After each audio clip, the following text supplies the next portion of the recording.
आज Doubtnut app download करें।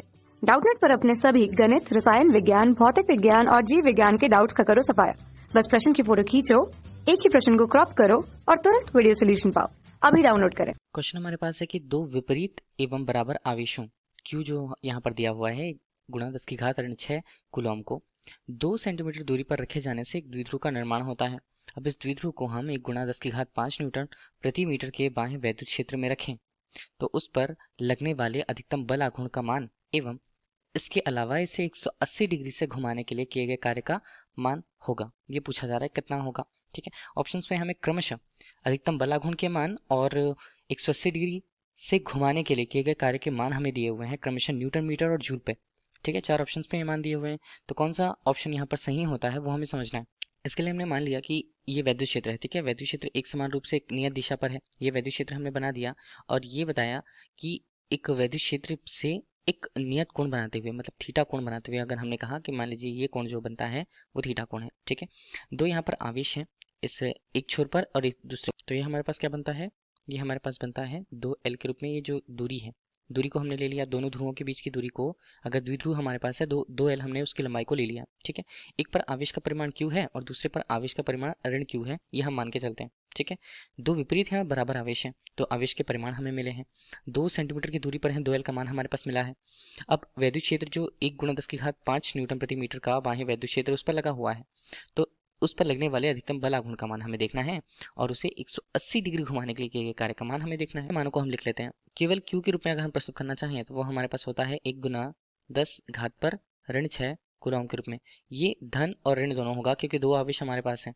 ठीक है, जबकि उनके बीच की दूरी को अगर हमने 2L से प्रस्तुत कर रखा है, 2L से, तो वो कितना हो गया, वो मान हो गया यहाँ पर 2 सेंटीमीटर। 2 गुणा 10 की घात हमने करा ऋण 2, ये बनता है मीटर। के अलावा हमें दिया वैद्युत क्षेत्र का परिमाण E के रूप में जैसे हमने प्रस्तुत कर रखा है इस सदिश के रूप में, ये दिया है 1 गुना 10 की घात 5 न्यूटन प्रति मीटर के रूप में।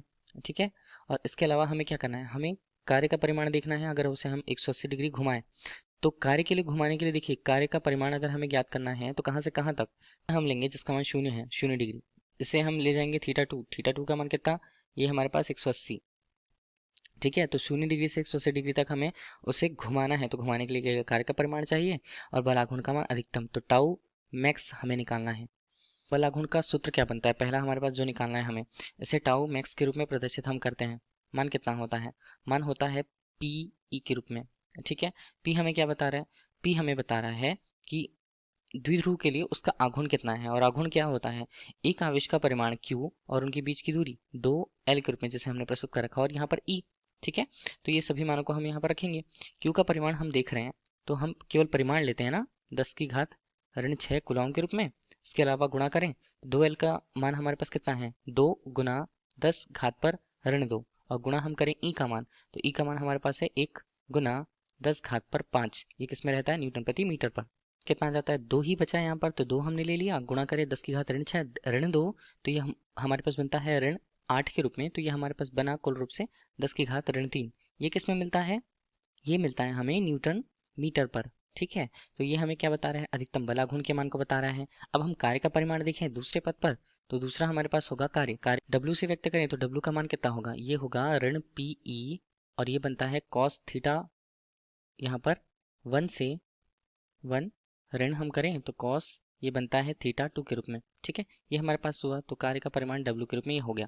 ऋण हम करें तो हमारे पास अभी PE का मान कितना आया है, उसी परिमाण को हम लिखने हैं जो टाउ का मान आया हमारे पास। ठीक है, तो 2 गुणा 10 की घात हमने करा ऋण 3 और ये मान बनता है cos θ1 के रूप में। cos θ1 हमारे पास कितना था, cos 0 था। ऋण हम करें तो ये cos कितना बनता है, 180। 180 का मान हमारे पास कितना है, 80 का मान ऋण 1 है, ऋण 1 धन 1 हो गया और धन 1 2 हो गया कि ये परिमाण हमारे पास W के रूप में कितना आता है, ये आता है हमारे पास 4 गुणा 10 घात पर हम करें तो ये बनता है ऋण 3, ये किस में आता है, जूल पर आता है, और यही हमारे लिए क्वेश्चन का आंसर होगा दूसरा।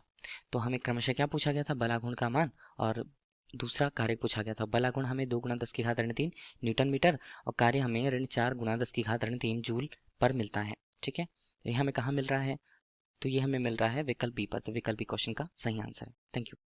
कक्षा 6 से 12वीं से लेकर नीट, IIT, JEE वो एडवांस के लेवल तक 1 करोड़ से ज्यादा छात्रों का भरोसा। आज ही डाउनलोड करें डाउटनेट ऐप या व्हाट्सएप करें अपने सारे डाउट्स 8400 400 400 पर।